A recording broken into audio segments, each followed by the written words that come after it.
नाज़रीन आदाब, आप देख रहे हैं INN चैनल। मैं हूं शेख अहमद अली। आज की खास बात में हम देखेंगे कई अहम कौमी और बैनुल अक़वामी खबरें। वज़ीर आज़म नरेंद्र मोदी ने आज वीडियो कॉन्फ्रेंसिंग के जरिए आज़ादी का अमृत महोत्सव प्रोग्राम में हिस्सा लेते हुए बताया कि हिंदुस्तान की आज़ादी के 75 बरस मुकम्मल होने पर पूरे मुल्क में जश्न कैसे मनाया जाए और किस जज्बे के तहत मनाया जाए।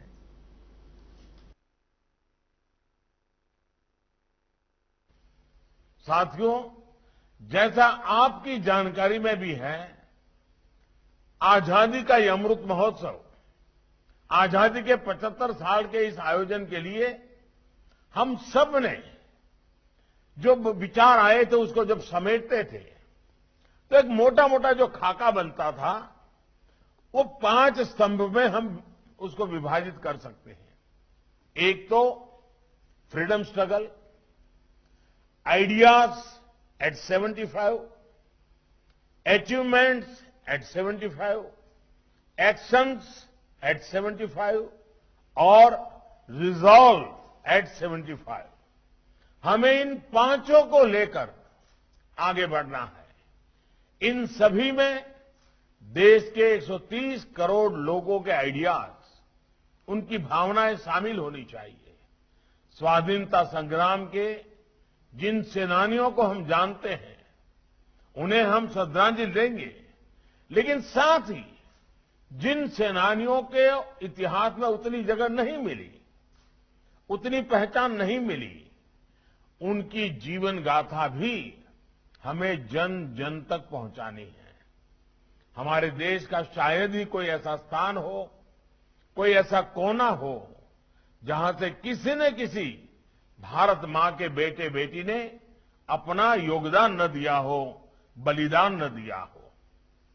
उन सबके बलिदान, उन सबके योगदान की उन महान प्रेरक कहानियां भी जब देश के सामने आएगी तो वो अपने आप में बहुत बड़ी प्रेरणा का स्रोत होने वाला है। इसी तरह हमें देश के हर कोने में, हर वर्ग के योगदान को भी देश के सामने लाना है। कई ऐसे लोग हैं जो पीढ़ियों से कोई न कोई महान काम देश और समाज के लिए कर रहे हैं। उनकी सोच को, उनके आइडियाज को भी हमें सामने लाना है। देश को उनके प्रयासों से जोड़ना है। ये भी इस अमृत महोत्सव की मूल भावना है। इंटरनेशनल वुमेन्स डे यानी आलमी यौम ख़वातीन के मौके पर वज़ीर आज़म नरेंद्र मोदी ने ख़वातीन को मुबारकबाद दी। इसी के साथ उन्होंने कुछ ख़ास शॉपिंग कर ख़वातीन को इनकरेज भी किया। पीएम मोदी ने सोशल मीडिया के ज़रिए कहा कि वुमेन्स डे के मौके पर उन्होंने जो वुमेन एंटरप्रेन्योर्स है और डिज़ाइनर्स है उनकी जानिब से तैयार किया गया कुछ सामान खरीदा है। इस दौरान उन्होंने हर प्रोडक्ट के बारे में जानकारी दी। इसमें तमिलनाडु की खास शाल, बंगाल का जूट का फाइल फोल्डर, आसाम का गमछा, केरल का पाम क्राफ्ट जैसे सामान भी शामिल है। खास बात यह है कि वज़ीर आज़म ने जिस भी रियासत का सामान खरीदा है उसमें से ज़्यादातर में असेंबली इंतखाबात होने वाले हैं। आपको बता दें कि पीएम मोदी ने क्या क्या खरीदा। तमिलनाडु की शाल, ट्राइबल पेंटिंग, नागा शाल, खादी स्टॉल, बंगाल के जूट से बना फाइल फोल्डर, आसाम का गमछा, केरल का पाम क्राफ्ट। आपको बता दें कि वेस्ट बंगाल, आसाम, तमिलनाडु, केरल और यूनियन टेरिटरी पुडुचेरी में इसी महीने के खत्म में असेंबली इंतखाबात होने हैं। जो chief election commissioner Sunil Arora ने 26 फरवरी को इन इंतखाबात की तारीखों का ऐलान किया था। उन्होंने बताया था कि वेस्ट बंगाल में सबसे ज़्यादा 8 फेजेस में इंतखाबात होंगे, आसाम में 3 फेज में और बाकी 3 रियासतों में सिंगल फेज में इंतखाबात होंगे। वोटिंग की शुरुआत वेस्ट बंगाल और आसाम से होगी। इन दोनों रियासतों में पहले फेज की वोटिंग 27 मार्च को होगी। 5 रियासतों में वोटों की गिनती 2 मई को होगी। अब अगर इसी दौरान इंटरनेशनल वुमेन्स डे आता है तो वज़ीर आज़म उस मौके को इंतखाबी मुहिम किए बगैर कैसे छोड़ सकते हैं। राज्यसभा में पीर के रोज मेंबरान ने मुख्तलिफ शोबों में खवातीन की नुमाया शिराकत पर तबादला ख्याल करते हुए पार्लियामेंट में 33% या उससे ज्यादा रिजर्वेशन का मुतालबा किया।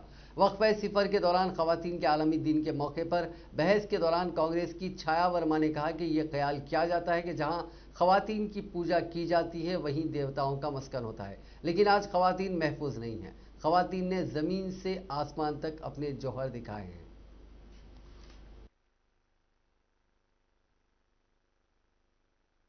Zero over.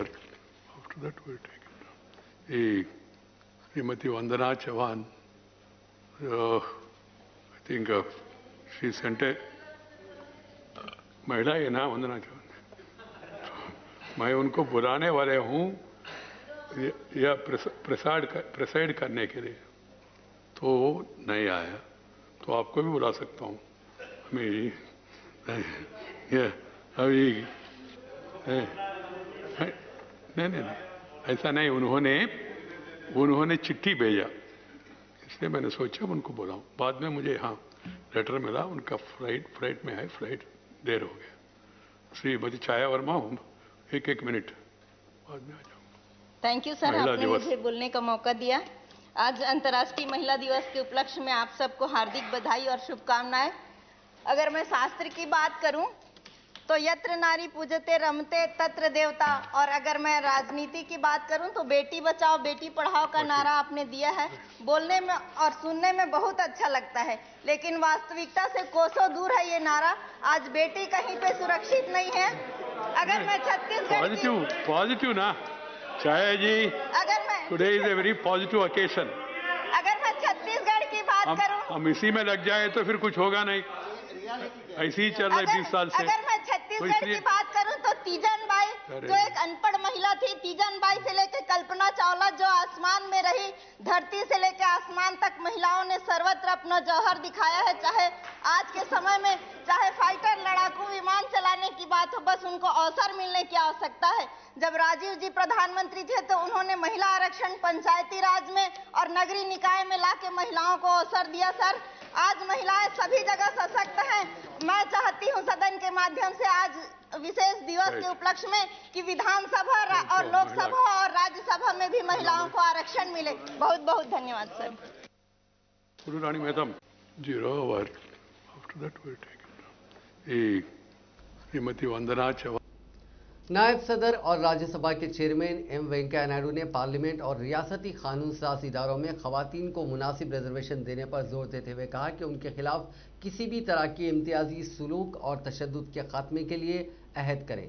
नायडू ने खवातीन के आलमी दिन के मौके पर सोशल नेटवर्किंग वेबसाइट फेसबुक पर जारी एक मजमून में कहा कि पार्लियामेंट और रियासती कानून साज इदारों में खवातीन को मुनासिब रिजर्वेशन दिया जाना चाहिए। इससे उनके तजुर्बे का इस्तेमाल कौमी तामीर के लिए किया जा सकेगा।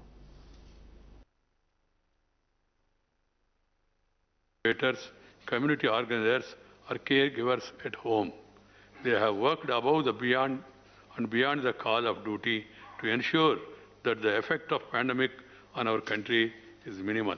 Women of our country have been active participants in shaping the history and contemporary times, from actively participating in the freedom movement to leading movements for environmental protection, and from taking steps to kindle their entrepreneurial spirit to the very pursuit of women's rights in India. We have seen them positive in diverse domains. Where the things have improved substantially over the years, there is still a considerable ground to cover before women get their due by necessary empowerment and entitlement. Need of the hour is all-encompassing empowerment and emancipation of women across the social, regional, and rural-urban divide to give a fillip to rapid socio-economic transformation. For this, we need to strive for realization of the values and principles enshrined in our Constitution, which provides for equality of status and opportunity and enjoins upon every citizen to renounce practices derogatory to the dignity of woman. Our nation as a whole cannot progress and rise to full potential if one half of it is restricted in making new contributions. So let us resolve on this occasion to remove all barriers, psychological, socio-cultural, economic and political that deny women their due. We need to ensure an environment that allows women express them to their full potential in the form of both words and deeds. On behalf of all members and on my own behalf, I place on record the appreciation of the services rendered by the women members of this House and also the women citizens of the country for the development and prosperity of the nation, and I wish more strength and power to them in the future also. Chief justice of India justice एस.ए. Bobde ने पीर के रोज कहा कि institution और court के तौर पर हम हमेशा से खवातीन को सबसे ज्यादा एहतराम इज्जत देते रहेंगे। उन्होंने रेप के मुलजिम को मुतासिरा लड़की से शादी करने की बात कहने से भी इनकार किया। सीजेआई की सदारत वाली बेंच ने कहा कि हमने कभी किसी मुलजिम से मुतासिरा लड़की से शादी करने को नहीं कहा। हमने कहा था कि क्या तुम उससे शादी करने जा रहे हो। इस मामले में हमने जो कहा था उसकी पूरी तरह से गलत रिपोर्टिंग की गई है। चीफ जस्टिस के रिमार्क के बाद खलबली मच गई है। इस रिमार्क के खिलाफ में 4000 से ज़्यादा खवातीन जो तंजीमें हैं और जो एक्टिव वर्कर्स हैं उन्होंने खुला खत लिखा था। खत में कहा गया था कि सुप्रीम कोर्ट में एक रेपिस्ट से मुतासिरा लड़की से शादी करने के लिए कहने और इस रेप को सही ठहराने के लिए चीफ जस्टिस को इस्तीफा दे देना चाहिए, ऐसी मांग की गई थी। सॉलिसिटर जनरल तुषार मेहता ने कहा कि कोर्ट का जो बयान है उसे तोड़ मरोड़ कर पेश किया गया था। अगर बयानों को घुमा फिराकर सामने रखा जाए तो उसका मतलब कुछ और ही निकलेगा। वहीं मामले में मुतासिरा के वकील ने कहा कि इंस्टीट्यूशन को मुतासिर करने की कोशिश करने वालों के खिलाफ सख्त कदम उठाने की जरूरत है। इस पर सीजेआई ने कहा कि हमारी जो क्रेडिबिलिटी है वो हमेशा हमारे हाथ में होती है। अब इस मामले में अगली सुनवाई 12 मार्च को होगी। मध्य प्रदेश में लव जिहाद के खिलाफ लाए जाने वाला एमपी मजहबी आज़ादी बिल 2021 सूती वोटों के जरिए असेंबली में मंजूर किया गया। ताहम इसके खिलाफ की कांग्रेस पार्टी के मेंबरों ने बिल की दफात पर एतराज किया। वज़ीर दाखिला नरोत्तम मिश्रा ने इस बिल पर बहस का जवाब देते हुए कहा कि धोखे में रखकर मजहब तब्दील कराने वालों के खिलाफ सख्त दफात के इल्तिजामात हैं। इस तरह के कामों को रोकने के लिए भी बिल में इल्तिजामात किए गए हैं। मिश्रा ने बहस के दौरान हिज़्ब इख्तिलाफ के मेंबरों की तरफ से उठाए जाने वाले एतराज़ात को मुस्तरद करते हुए कहा कि कांग्रेस हमेशा से मुंह भराई और गलत फहमी फैलाने की सियासत करती रही है, ख्वाह वो कश्मीर से आर्टिकल 370 को हटाने का मामले हो या दूसरे वाक़यात हो। उन्होंने कहा कि हुकूमत का इरादा वाज़ेह है और वो लालच, खौफ या दीगर गैर कानूनी तरीक़ों से मज़हब की तब्दीली के वाक़यात को रोकने के लिए पुरज़्म है। दरअसल हुकूमत ने एक ऑर्डिनेंस के जरिए मध्य प्रदेश में इस तरह की दफात को नाफिज किया है। रियासत में कम से कम 2 दर्जन केसेस भी दर्ज किए गए हैं। नरोत्तम मिश्रा ने आज ऐवान में कहा कि भोपाल में सबसे ज्यादा केसेस दर्ज किए गए। ऑर्डिनेंस की दफात को कानूनी शक्ल में लाने का बिल हाल ही में ऐवान में पेश किया गया था और आज बहस के बाद इसको मंजूर किया गया। राज्यसभा में अपोजिशन पार्टियां कांग्रेस और दीगर जमातों ने पेट्रोल और डीजल की बढ़ती कीमतों पर आज जबरदस्त हंगामा किया, जिसकी वजह से ऐवान की कार्रवाई दिन में 4 बार मुलतवी करने के बाद दिन भर के लिए मुलतवी कर दी गई। पीर की सुबह जैसे ही ऐवान की कार्रवाई का आगाज हुआ, चेयरमैन एम वेंकैया नायडू ने 3 नए मेंबरों को हलफ दिलाया और ऐवान ने रुखसत पजीर मेंबरान को खिराज तहसीन पेश किया। वक्फे सिफर के दौरान खवातीन के आलमी दिन के मौके पर खवातीन मेंबरान ने अपने ख्यालात का इजहार किया। इसके बाद जब वेंकैया नायडू ने वक्फे सवाल शुरू करने के लिए मेंबरान का नाम लिया तो ऐवान में कायदे हिज़्ब इख्तिलाफ मल्लिकार्जुन खड़गे ने कहा कि पेट्रोल और डीजल की कीमतें आसमान छू रही हैं और उन्होंने इस जलते मसले पर बहस कराने के लिए ज़ाब्ता 266 के तहत तहरीक इल्तिवाक का नोटिस दिया। चेयरमैन ने कहा कि उन्होंने इस नोटिस को कबूल नहीं किया है। अराकीन तखशीसी बिल पर तबादला ख्याल कर सकते हैं और दूसरे मौके पर इस मसले पर बात कर सकते हैं। किया जाए, लेकिन माननीय चेयरमैन इस पर ऑलरेडी बता चुके हैं कि मौका है कि अभी मंत्रालयों पे बहस होनी है, अप्रोप्रिएशन बिल आने वाला, ये सारी बातें की जा सकती हैं। नहीं, ये सारी बातें की जा सकती नहीं कर सकते। ये दिन पे दिन देखिए डीजल और पेट्रोल के बिल रोजाना बढ़ते हैं। अगर वो बिल आने तक अगर हम रोक जाएंगे तो जनता की हालत क्या होगी? आप जानते हैं, माननीय चेयरमैन साहब ने इस पर जो अपनी स्थिति स्पष्ट कर दी है। मेरी सीमा है It cannot be discussed now. Now the bill will be taken up. Now the bill will be taken up.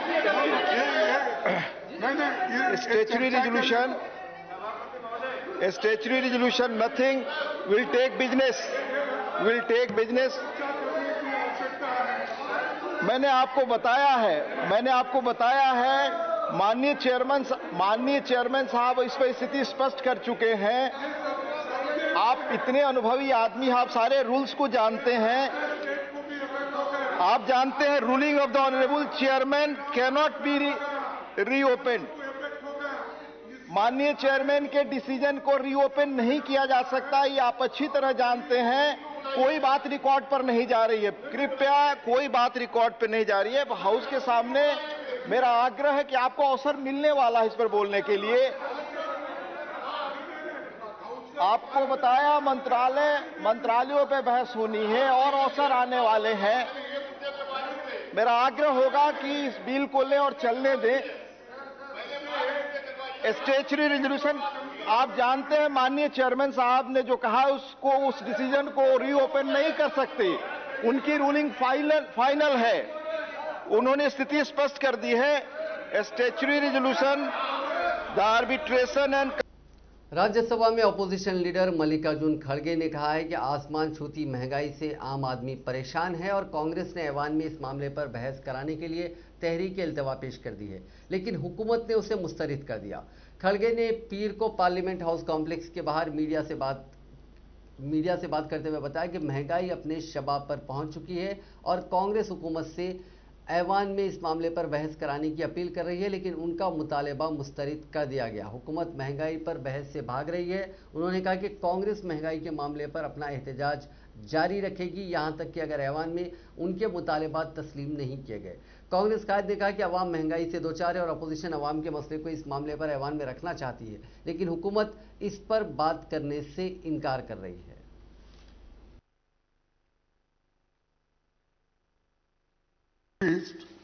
And all the petroleum products have gone up, and nearly 820% of petrol, 820% petrol, and around 258% excise duty after 214, and nearly 1,21,000 crores. Right.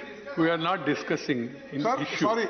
You have, because you have given a notice, I have allowed you to mention the subject. 21 lakh crores. Yes. Sir, 21 lakh crores have been collected by putting excess duty. Okay, Kharge ji. And all these things. I have allowed you. Because of this, the entire country is suffering. Right. The prices are going up. Right. No. This is very important issue. Because it's an important issue, I have allowed you to mention it, though you know the rules position. 267 is at the discretion of the chair.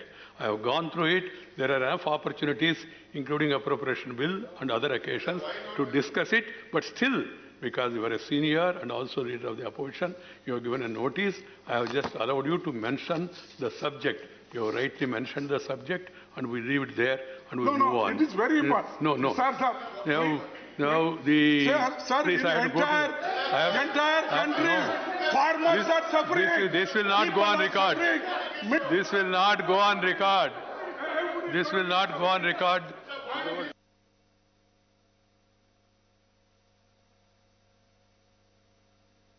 You know... No. Please, it's not going on record. Please, it is very important. We should run the house. And this is the first day. This is the first day, please. Please. This is not going on record. Why are you really wasting your energies and taking the time of the house? Please bear with me. France की less Republic conservative party के नायब और अरबपति सनतकार surge Dassault के बेटे Olivier Dassault की helicopter हादसे में मौत वाक़ हो गई। वो राफेल बनाने वाली कंपनी डसॉल्ट एविएशन के मालिक थे। फ्रांसीसी सदर इमैनुअल मैक्रोन ने ट्वीट करके उनके इंतकाल की खबर दी है।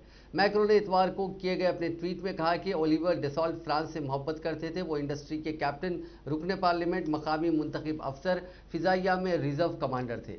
अपनी पूरी जिंदगी में उन्होंने मुल्क की खिदमत की। उनका इस तरह अचानक जाना एक बहुत बड़ा खसारा है। एक न्यूज़ एजेंसी की रिपोर्ट के मुताबिक 69 साल ओलिवर डसॉल्ट की मौत इतवार को शुमाली फ्रांसीसी शहर टेक्सास में एक हेलीकॉप्टर हादसे के दौरान हो गई। इस हादसे में पायलट की भी मौत हो गई है। बहरहाल फोर्ब्स के मुताबिक ओलिवियर डसॉल्ट की मिल्कियत अंदाजे के तौर पर $7.3 बिलियन की थी और वो दुनिया के सरे फहरिस्त अमीरों में 361वें नंबर पर थे। वेस्ट बंगाल में असेंबली इंतखाबात में टीएमसी सरबराह और रियासत की वज़ीर आला ममता बनर्जी ने खवातीन को अपनी तरफ रिझाना शुरू कर दिया है। दीदी ने लगातार दूसरे दिन पीर के रोज़ खवातीन की पदयात्रा निकालकर वुमेन पावर दिखाई। एक दिन पहले भी यानी 7 मार्च को जब वज़ीर आज़म नरेंद्र मोदी कोलकाता के ब्रिगेड परेड ग्राउंड में रैली कर रहे थे, तब ममता ने सिलीगुड़ी में गैस सिलेंडर की कीमतों में हुए इजाफे को लेकर खवातीन के साथ पैदल मार्च किया था। ममता ने अपने गले में जय बंगला लिखा पोस्टर लटका रखा था। दीदी ने वज़ीर आज़म नरेंद्र मोदी और वज़ीर दाखिला अमित शाह पर हमला बोलते हुए कहा कि बंगाल को बाहरी गुंडे नहीं चाहिए। मरकजी हुकूमत गैस का दाम बढ़ाती है। कोविड वैक्सीन को मोदी वैक्सीन कर दिया गया।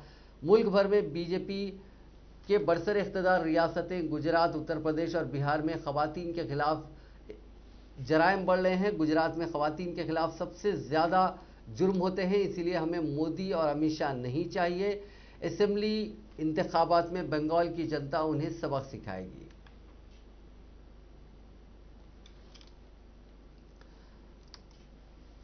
इंडस्ट्रियलिस्ट मुकेश अंबानी के घर एंटीलिया के बाहर स्कॉर्पियो में जिलेटिन की छड़ें मिलने की जांच अब नेशनल इन्वेस्टिगेशन एजेंसी यानी एनआईए करेगी। इस मामले पर महाराष्ट्र एटीएस भी जांच कर रही है। ऐसे में अब एक बार फिर मरकज और रियासती हुकूमतें आमने सामने आ गई हैं।